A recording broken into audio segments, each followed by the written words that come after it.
సికింద్రాబాద్ శతాబ్దాల చరిత్ర ఉన్న దేవాలయం. నా కుటుంబం 73 సంవత్సరాల నుంచి ఇక్కడ పూజలు చేస్తూ ఉంటుంది.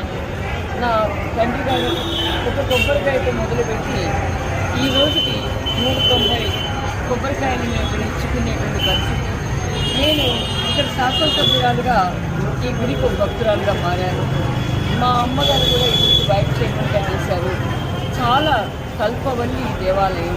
కోరిన కోరికలన్నింటినీ కూడా తీర్చగలిగినటువంటి వినాయకుడు ఇక్కడ మనకి మొట్టమొదట దక్షిణ భారతదేశంలోనే హైదరాబాద్ నగరంలో అతి పురాతనమైన ప్రసిద్ధిగాంచిన శంకరాచార్యుని మెప్పించిన కంచి కామకోడాలతో మెప్పించిన పరమచారి దేవాలయం. ఈ దేవాలయంలో హిందూ ముస్లింల ఐక్యత, పక్కనే దర్గా ఉంటుంది. ఒక హిందూ ముస్లింల ఐక్యతకి ప్రతీక. అందరూ కూడా